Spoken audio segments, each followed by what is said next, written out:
예, 오늘은 요한복음 4장 1절에서 15절 말씀 중심으로 다시는 목마르지 아니하리라 라고 하는 제목의 말씀으로 함께 은혜를 나누려고 합니다. 인생은 누구나 목마름을 가지고 있습니다. 육신의 목마름은 자연적인 물로 해결할 수 있지만 영혼의 목마름은 어떻습니까? 세상의 그 어떤 것으로도 채울 수 없습니다. 오늘 본문은 사마리아 여인과 예수님과의 만남을 통해서 영혼의 갈증을 해결해 주시는 예수님을 증거해 주고 있습니다. 오늘은 바로 이 만남 속에서 하나님의 구속사의 깊은 흐름과 그리고 우리에게 주시는 하나님의 은혜를 함께 나누려고 합니다. 자, 본문 1절에서 3절을 먼저 보시면 이렇게 시작을 하죠. 예수께서 제자를 삼고 세례를 주는 것이 요한보다 많다 하는 말을 바리새인들이 들은 줄을 주께서 아신지라. 그런데 예수께서 친히 세례를 준 게 아니라 예수님의 제자들이 준 것이라 그러죠. 그러면서 3절 다 같이 보시면 유대를 떠나서 다시 갈릴리로 가실세 그래요. 그래서 다시 갈릴리로 간다라고 하는 것은 예전에 한번 갔었다 그 말이죠. 예수님의 사역은 갈릴리에서부터 시작을 하죠. 그래서 유대를 떠나서 다시 갈릴리로 가신다라고 하는 이것. 예수님의 사역이 이제는 유대 땅에서 점점 확장되어져 가는 것이죠. 그래서 예수님이 바로 사마리아를 지나서 다시 갈릴리로 향하게 되십니다. 자, 4절을 다 같이 보시면 유대에서 갈릴리로 가는 그 길을 가려면 어디를 통과해야만 돼요? 사마리아로 통행하여야 하겠는지라 하고 말씀하고 있습니다. 유대에서 사마리아까지의 거리는 한 3일 길 정도라고 합니다. 그런데 유대인 중에는 워낙 이 사마리아인들과 적대감이 있어서 유대의 경건한 사람들은 며칠이 더 걸렸지만 직행해서 가지를 않고 예루살렘에서 여리고 그리고 여리고에서 요단강 동편에 있는 베레아 지방 그리고 갈릴리로 돌아가는 그런 경우가 많았다고 합니다. 자, 여기 중요한 부분은 뭐냐면 통행하여야 하겠는지라 할 때 이 하겠는지라라고 하는 부분을 원문을 통해서 보면 어떻게 나와 있느냐 하면 에데이라고 하는 단어 에데이 원형이 데이입니다. 데이 동사는 반드시 필연적으로 그런 의미가 있다고 했죠. 그래서 바로 그냥 막연히 그냥 지나가는 그런 개념이 아니라 단순한 그런 의미가 아니라 어떤 의미를 가지고 있는 거예요? 하나님의 필연성, 그렇죠. 하나님의 필연성, 다시 말해 하나님의 섭리를 나타내 줄 때 바로 이 데이라고 하는 동사를 통해서 성경은 말씀해 주고 있습니다. 그러므로 예수님이 선택하신 이 행로는 우연이나 단순한 지리적인 이동이 아니라 하나님의 구속사의 섭리가 이제 유대인만이 아니라 사마리아인과 그리고 이방인에게까지 있음을 보여주신 것입니다. 자, 당시 유대인과 사마리아인은 종교적으로 또는 민족적으로 갈등 때문에 철저히 단절되어 있었죠. 교류가. 그러나 예수님은 그 장벽을 깨고 지금 사마리아를 통해서 가시는 거죠. 자, 이것을 구속사적으로 보면 바로 하나님의 구원은 어느 특정 민족이나 그리고 제도에 묶이지 않고 모든 사람에게 확장되어 나간다라고 하는 것입니다. 자, 본문 5절, 6절도 같이 연결해서 보시면 이제 가는데 자, 사마리아에 있는 수가라 하는 동네에 이르니 야곱이 그 아들 요셉에게 준 땅이요, 땅이 가깝고 거기 또 야곱의 우물이 있더라. 그러면서 예수께서 행로에 권하여 우물 곁에 그대로 앉으시니 때가 제 6시쯤 되었더라 하고 말씀합니다. 여기서 우리가 유념해야 될 부분, 유념해서 봐야 될 부분은 바로 행로에 권하여라고 하는 부분입니다. 행로에 권하여. 예수님은 창조자이신데, 하나님이신데 행로에 권하다. 이것을 통해서 우리가 볼 수 있는 것은 바로 성육신하신 예수님의 완전한 인성. 그렇죠. 주님은 신의 권능을 가지고 지금 활동을 하고 있는 게 아니라 우리처럼 연약한 완전한 인간으로 오셨다라고 하는 것을 첫 번째로 보여주는 것이고, 그러면서 동시에 주님이 여기에 행로에 고나다라고 하는 이 고나다라고 하는 단어가 원문을 보면 코피아오라고 하는 단어, 코피아오라고 하는 단어는 의미가 피로를 느끼다, 그리고 열심히 일하다라고 하는 의미를 가지고 있습니다. 그래서 바로 이 주님의 이 피곤함, 이것은 단순한 육신의 연약함, 그런 것을 보여주고자 한 것이 아니라 하나님의 뜻대로, 그분이 오신 목적대로 바로 한 영혼을 구원하시기 위해서 열심히 일함으로 인해서 온 피곤함이라고 하는 것입니다. 그냥 육신적인 일하는 피곤함이 아니라 하나님의 일을 열심히 함으로 인해서 오는 그런 피곤함이다, 그 말이죠. 자, 야곱의 우물은 조상 대대로 전해 내려온 생명의 근원입니다. 육신적인 생명의 근원이에요. 그렇죠. 그러나 이 물은, 야곱의 그 우물의 물은 매일 길어 올려야 했고, 그리고 그 물은 먹어도 어때요? 다시 목마르게 하는 제한적인 공급이었습니다.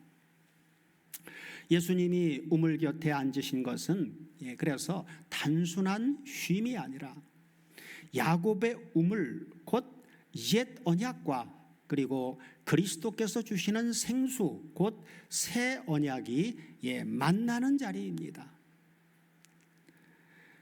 이는 구속사의 흐름 속에서 옛 언약의 한계를 보여주면서 그리스도 안에서 완성될 새 언약의 은혜를 예표해 주고 있습니다. 자, 복음 선교를 위한 행로에 권하여 우물가에 앉으셨을 때 어떤 일이 일어납니까?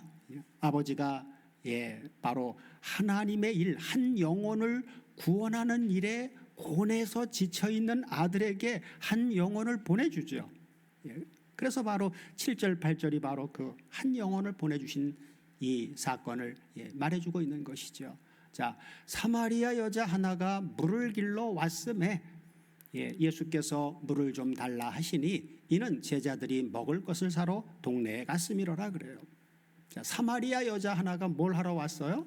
물을 길러 왔어요. 근데 어떻게 왔을까요?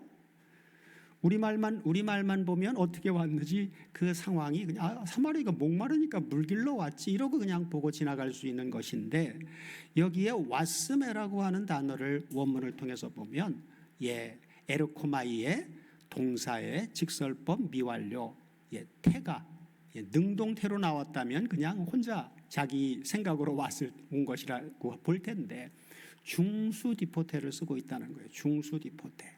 중수디포태는 어떻게 해석해요? 중간태는 자신을 위해서 왔어요. 그런데 수동태는 어때요? 누군가의 이끌림에 의해서, 그죠? 그리고 디포태는 능동태로 해석을 하니까 온 거예요. 그러니까 바로 사마리아 여자가 아버지가 보내주셨다라고 하는 것이 바로 이 중수디포태에 들어가 있는 것이죠. 그래서 이 사마리아 여인은 하나님의 이끄심에 의해서 온 것입니다. 그렇죠? 자, 그리고 오는 그 시간도 우리가 생각해 보면 보통 여인들은 더위가 덜한 아침이나 그리고 저녁에 우물에 물을 길러 옵니다. 그런데 이 여인은 어때요?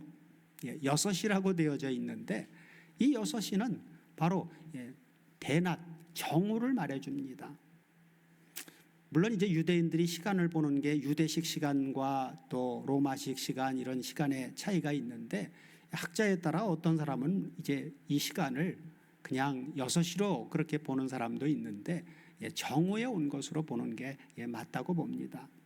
그래서 이 사건을 통해서 우리가 아니 아침과 저녁 선선한 시간에 물을 길러 올 수도 있는데 그 뜨거운 정오에 왔다라고 하는 것은 이 여인이 사회적으로 고립된 그런 여자, 그리고 그 여인의 어떤 사람들에게 보이기 싫어하는 그런 수치심 이런 것들을 반영해 주고 있는 것이죠. 자, 7절에 나와 있는 주님이 오셔서 그 여인에게 뭐라고 했어요? 물을 좀 달라 그랬어요. 물을 좀 달라.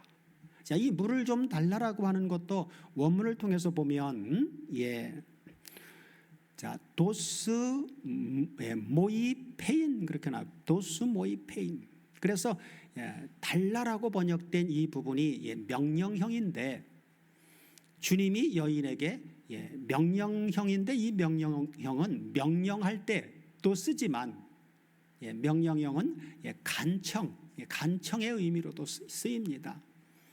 자, 주님이 만약에 여인에게 물 줘 그리고 명령하듯이 했다면 어땠을까요? 관계가 어색했겠죠. 그래서 여기는 명령형으로 썼어도 지시의 개념이 아니라 바로 간청의 개념으로 번역을 해야만 정확한 번역입니다. 물론 달라라고 하는 것도 뭐 간청의 개념으로 볼 수 있는데 그러나 좀 더 이것을 원문대로 해석을 하면 나로 좀 물을 마시게 좀 해주시오. 간청하는 그런 개념의 부드럽고 친근한 그런 어투로 번역을 해야만 더 성경적이라고 볼 수 있겠죠. 자, 예수님은 그래서 사마리아 여인에게 아주 부드럽고 그리고 친근하게 나로 좀 마시게 해주시오 하고 말씀하신 것이라는 것이죠. 자, 당시 유대인 그것도 여자도 아닌 남자가 그렇죠. 사마리아 여인에게 말을 건다라고 하는 것 자체가 아주 파격적인 사건입니다. 그래서 여인은 놀라면서 이렇게 이제 묻죠. 4장 9절 본문 9절을 보면 자, 유대 남자가 친근하게 물어보니까 그죠?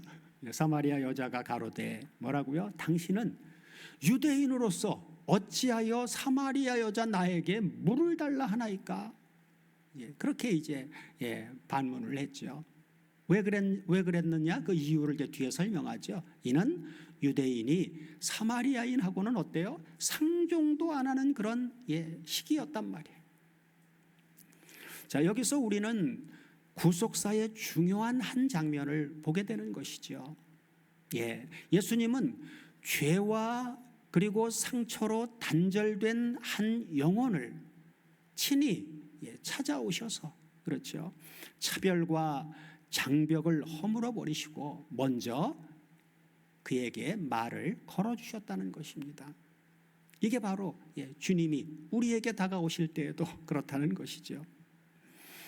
자, 연결해서 본문 10절을 다 같이 보시면 그런 여인에게 주님은 이렇게 대답하시죠. 가라사대 네가 만일 하나님의 선물과 그리고 또 너에게 물 좀 달라 하는 이가 누구인 줄 알았다면 그래요. 내가 누구인 줄 알았다면 어떻게 했을 거라고요? 내가 그에게 구하였을 것이요. 그렇죠?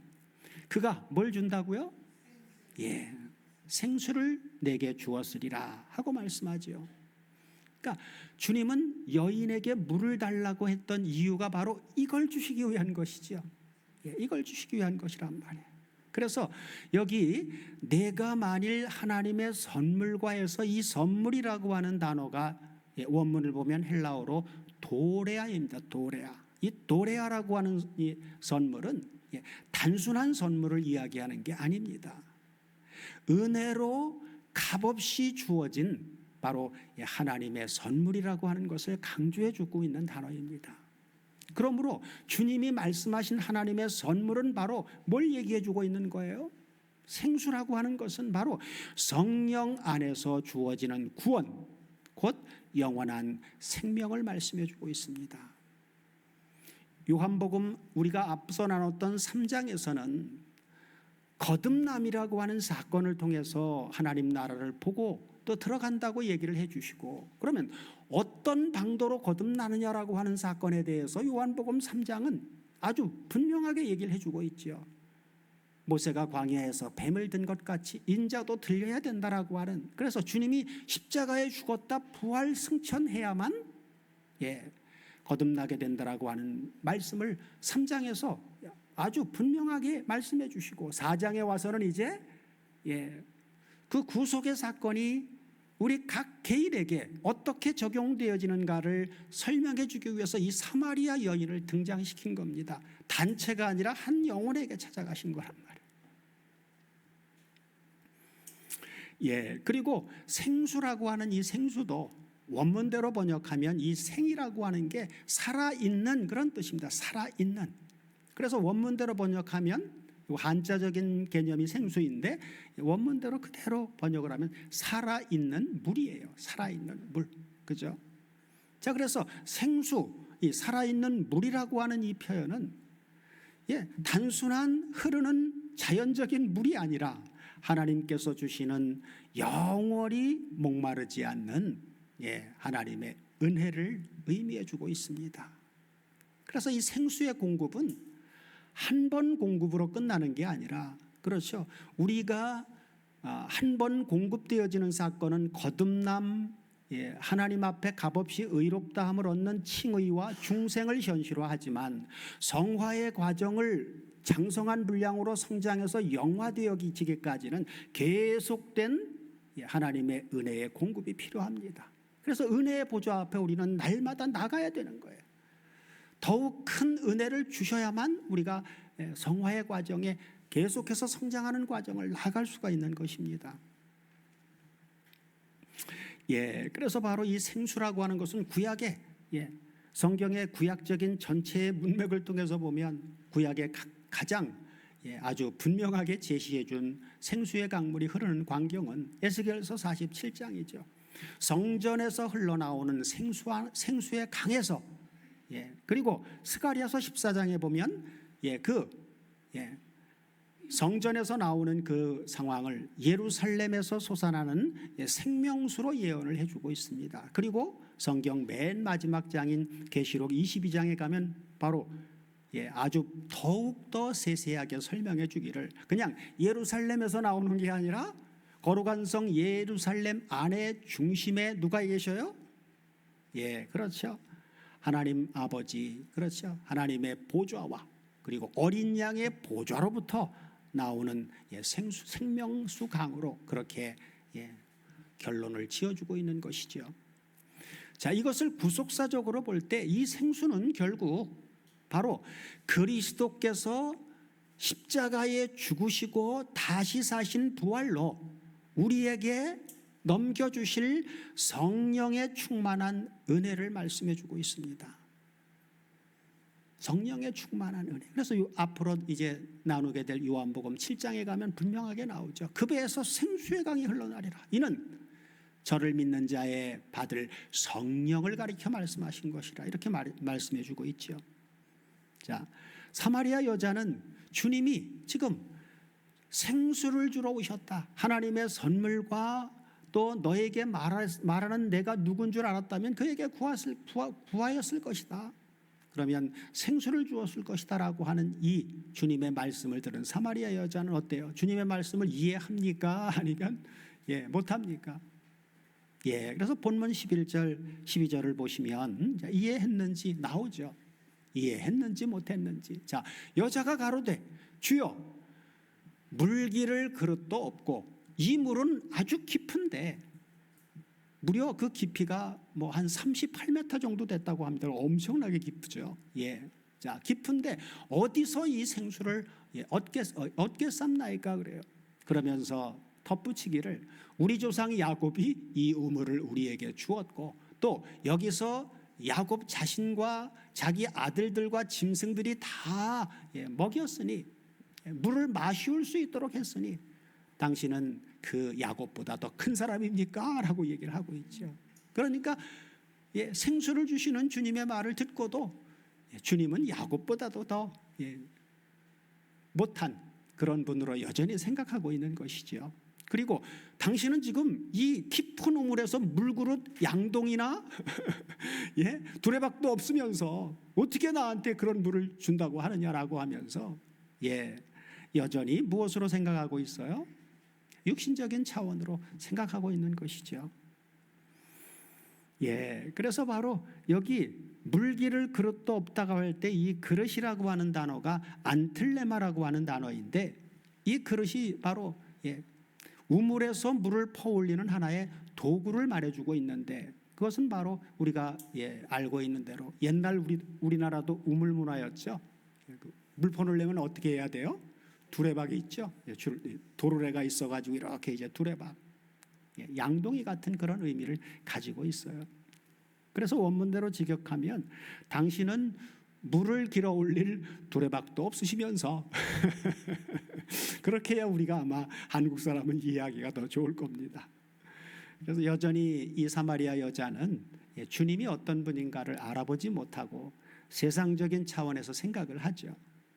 이것은 바로 인간이 하나님의 은혜를 처음 만났을 때 흔히 갖게 되는 그런 자연스러운 모습입니다. 우리는 여기서 영적인 것을 육적인 차원으로만 이해하려고 하는 인간의 한계를 보게 되는 것입니다. 우리도 신앙생활하면서 자꾸 영적인 것을 육적인 것으로 생각하려고 할 때 성경은 보이질 않아요. 자, 그러나 예수님은 그 여인의 수준에 맞추어서, 그렇죠, 낮아지셔서 인내하면서 대화를 계속해서 이어가십니다. 자, 하나님의 구원의 역사는 언제나 우리의 무지한 한계를 넘어서 친히 우리에게 찾아오셔서 설명하시고 그리고 깨닫게 하시는 은혜로 진행해 나가신다라고 하는 것입니다. 하나님 그런 분이에요. 그러니까 하나님 앞에 나가기를 기쁨으로 나가십시오. 자, 주님은 살아있는 물을 이해하지 못하는 이 사마리아 여인에게 재차 어떻게 설명을 해주시는지 본문 13절, 14절이 바로 그 설명이죠. 자, 예수께서 대답하여 가라사대 이 물을 먹는 자마다 어때요? 다시 목마른다. 네가 생각하는 나보다 더 큰 존재처럼 생각하는 야곱이 주은 이 야곱의 우물물은 먹는 자마다 또다시 목마른 물이야. 그러면서 생수, 주님이 주시겠다라고 하는 생수, 살아있는 물, 그렇죠, 내가 너에게 주는 살아있는 물은 먹는 자마다 영원히 목마르지 아니하리니, 그래요. 그러면서 나의 주는 살아있는 물은 그 속에서 영생하도록 솟아나는 샘물이 되리라, 그래요. 그래서 다시 목마르지 않는다라고 할 때 이 목마르다라고 하는 게 갈급해하다, 갈급해함을 의미해 주고 있는데, 그러나 14절에 내가 주는 물을 먹는 자는 영원히 목마르지 않는다 라고 하는 이 부분 원문을 한번 살펴보면 여기도 목마르지 않는다 라고 하는 부분이 원문대로 번역하면 조금 더 정확한데 우이하죠. 바로 아래에 있을 겁니다. 그래서 우메 디프세세, 그래서 바로 우메 가정법을 쓰고 있어. 우메 가정법. 그래서 그냥 영원히 목마르지라고 하는 부분, 영원히라고 하는 것도 바로 에이스톤 아이온, 그래서 바로 영원한 존재 안에서, 그렇죠. 목마르지 않는 것도 우메 가정법을 쓸 때는 어떻게 해석을 해야 정확한 번역이냐면, 우메 가정법은 결단코 못하지 못하리라 이렇게 해석해 줍니다. 그러니까 아이온 안에서 영원한 영생을 얻은 영생의 존재 안에서 결단코 목마르지 않을 것이다 라고 하는 이야기를 해주고 있는 겁니다. 결단코 목마르지 않을 것이다. 예, 그리고 여기 뒤에 보면 그 속에서 영생하도록 솟아나는 샘물이 되리라고 할 때 이 솟아나리라라고 하는 이 부분도 원문을 보면 알로메누라고 하는 단어, 알로메누. 그래서 분사 현재를 쓰고 있어요. 그리고 이것도 중수 디포테를 쓰고 있습니다. 그렇죠? 그러니까 솟아나는데, 그렇죠. 속에서 솟아나는데 누군가에 의해서 솟아나는 거죠. 그렇죠. 그분이 주는 물을 마시면 그 사람 속에 누군가가 이 샘물을 솟아나게 한단 말이에요. 그게 바로 누구라고요? 그게 바로 성령이란 말이에요.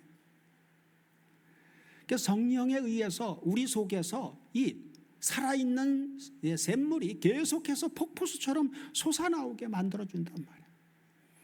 그래서 바로 자신을 위해서 성령에 의해 자신이 속으로부터 샘물이 솟아나오는 그런 존재, 계속해서 끊임없이 생동하는 그러한 움직임을 의미해 주고 있는 것입니다. 그러므로 바로 주님이 주시는 살아있는 물을 마시는 사람은 그 사람 안에서 영원한 생명을 향해 끊임없이 솟구쳐 흐르는 샘물이 될 것이다 그 말이에요. 이러한 해석이 바로 원문에 더 가까운 번역입니다. 예수님은 여기서 더욱 또렷하게 대주에서 말씀해 주고 계시죠. 자, 세상의 물과 무엇을요? 주님이 주시는 살아있는 물과 대조해서 말씀해 주고 있죠. 세상의 물은 먹어도 어때요? 다시 목마르니까 반복적으로 계속 갈증을 줘요.